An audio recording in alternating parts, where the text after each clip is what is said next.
What's good? It's Woog. This was one of those fight weekends that humble you and remind you that you don't know what the hell's about to happen. When it came to predictions for this weekend, I was basically 0 for 2 in two of the main events. Those are the ones that I actually did a prediction video on. I did Mauricio Lara versus Leigh Wood 2 and Luis Alberto Lopez versus Michael Conlan. I picked Mauricio Lara to stop Leigh Wood in the rematch. I thought he was actually going to stop him earlier than he did in the first fight. And I picked Michael Conlan to beat Luis Alberto Lopez via decision. So I clearly went 0 for 2. And, you know, if I was to also have tried to predict Lawrence Okolie versus Chris Billiam-Smith, I would have gone 0 for 3. So there you go. But let's talk about this for just a moment. I mean, this is really what I love about the sport. It is some of that expect the unexpected unpredictability. So we had Leigh Wood avenging that knockout loss to Mauricio Lara by defeating him by a pretty wide margin, unanimous decision to recapture the WBA featherweight belt. Leigh Wood boxed very well. He boxed responsibly, defensively, and he did have a good amount of aggression, but it was a very calculated and meticulous aggression where he didn't go too head over skis, and more importantly, he didn't stick around in the pocket to extend some of those exchanges to where they're both letting 3 to 4 punches go. No, he kept it at pretty much 1 to 2 punches, and in the instances where he did extend the exchange, it was pretty much under his terms, where he was beating Lara up to the body. He dropped Lara. So this was such an important win for Leigh Wood, and you know, a lot of people counted him out, or if they didn't all out count him out, they were at least leaning Mauricio Lara to win, probably by knockout. So yeah, this was a must-win situation for Leigh Wood. Ton of pressure, and he delivered. He delivered big. He basically had one of the best performances in his career. This is definitely at like a top 2, maybe top 3, but I would say top 2 significant win in his career. And it's going to be interesting to see how they match him up next. Like, is he going to have a mandatory challenger? Is Eddie Hearn going to give Josh Warrington another title shot? I wouldn't be surprised if they go there. We know that Eddie Hearn had been angling for that matchup for some time. Like, I think that at the time Josh Warrington was about to fight Luis Alberto Lopez, the idea was to get a Leigh Wood versus Josh Warrington showdown, or at the very least have a third fight between Mauricio Lara and Josh Warrington. So I wouldn't be surprised if that's where they go with Leigh Wood next, but let's stay tuned and see what happens. And then we saw Luis Alberto Lopez knock Michael Conlan out in the 5th round. He hurt him badly, or at least looked like he hurt him badly in the 3rd round. I saw some comments on, you know, one of my 1-minute recap videos where Chinchilla said that Michael Conlan never looked steady to him, legs-wise. And I could see that. So are Michael Conlan's legs shot? Because his legs are such an important part of his overall skill set. He's always dipping, changing levels. I mean, he did throw that looping left hand and catch Luis Alberto Lopez pretty flush with that left hand a few times, and Lopez more or less walked through it. And Lopez, I mean, tell me if I'm wrong here, he has one of the most unusual punching styles in the sport. Like, he's throwing punches in a way where it's almost like he's got a spike ball on a chain and he's just swinging them from all types of angles. Like some of those combinations that he throws, where he throws like a scooping uppercut like right hand and then throws a left hand over the top of it within like a millisecond of one another, and both of them look like very hard punches. It's just a very awkward punching style where it would be tough to prepare for an opponent like that because it's so unusual. I swear, it's like the guy, it's like he's wearing a sweatshirt and he's tucking his arms in the sweatshirt and then just throwing the sweater sleeves.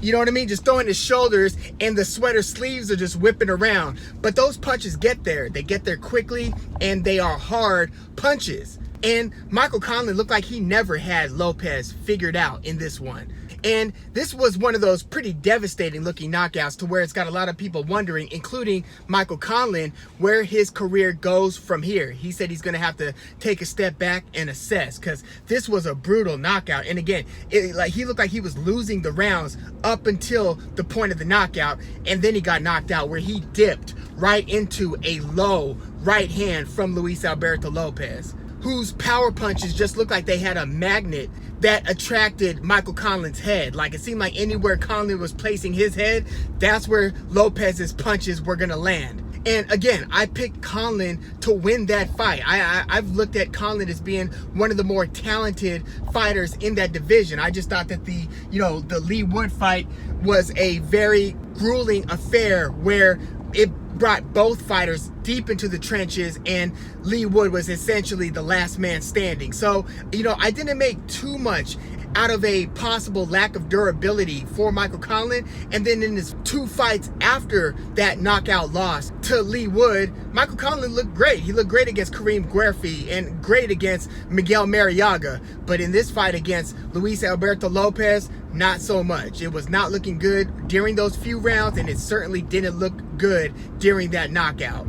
So I underestimated Luis Alberto Lopez yet again. It wasn't the first time. And the first time Luis Alberto Lopez really made a splash was when he was fighting a, kind of a top rank prospect hotshot named Gabe Flores. You might remember him. I mean, he's had a loss since, but yeah, it was Luis Alberto Lopez who was kind of putting a beating on that prospect, Gabriel Flores. Well, I mean, in hindsight, maybe we should give Gabe Flores a mulligan for the way that he fought that fight and the way that he looked against Luis Alberto Lopez. And maybe we should really reassess what Lopez is bringing to the table. I mean, obviously, since that fight against Gabriel Flores, I think Lopez, beat Isaac Lowe. He obviously beat Josh Warrington, and now he's knocked out Michael Conlan. So, yeah, we might really have to reassess Luis Alberto Lopez. I'm curious to see if they put him in there with Robeisy Ramirez, perhaps, in a title unification fight.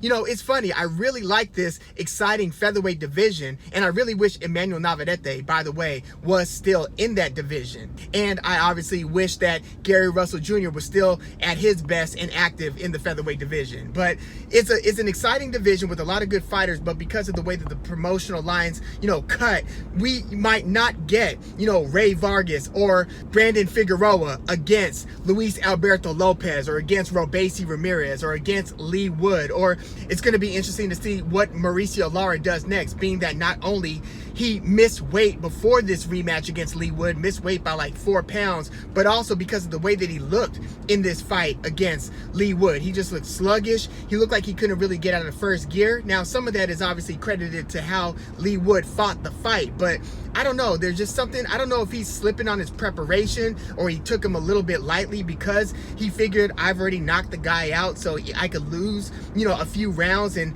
end up scoring the knockout. I don't know what's up with Mauricio Lara, but he's definitely a flawed boxer. He's not a great boxer, but he just has this outsized punching power that is able to kind of right a lot of his wrongs, essentially. But he really didn't look good against Leigh Wood. So I'm curious to see if he's going to stay at featherweight or if he's going to go up to 130. And I figured that, given his boxing flaws, that it's only going to get worse as he goes up in weight because he doesn't have some of those sweet science-like skills, and he's relying on his power so heavily to where you wonder if his punching power is truly going to carry to where the power can essentially bail him out at 130. I mean, I would love to see Oscar Valdez versus Mauricio Lara, but yeah, stay tuned there. But yeah, this was such an interesting weekend. And then you had Lawrence Okolie fighting Chris Billiam-Smith.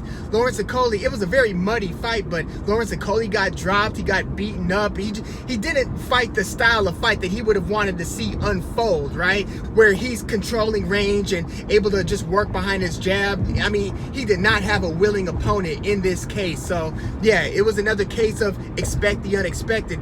And this one kind of shakes up the cruiserweight division. And it's going to be interesting to see what happens with Lawrence Okolie next. I mean, I'm assuming it's going to be a rematch between Okolie and Billiam-Smith. But remember, Okolie just left Matchroom DAZN, so I didn't see this fight live.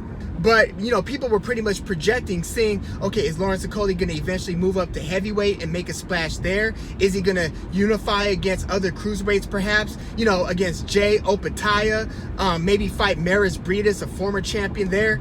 Or, I don't know, fight Badu Jack, who just beat Ilunga Jr. Makabu. But yeah, this loss to Billiam-Smith shakes a lot up at cruiserweight. And you had some very interesting undercard fights on multiple cards here. And then you had Alexis Rocha knocking out Anthony Young. So he is still a surging contender in the welterweight division. But yeah, there was a lot to unpack, a lot of action taking place this weekend. So let me know your thoughts. Let me know if you got your predictions wrong as well, because I know I sure as hell did. But yeah, let me know your thoughts, please, in the comments. Like the video, subscribe to the channel if you are into the fight talk. I'm Woog. Thanks for tuning in.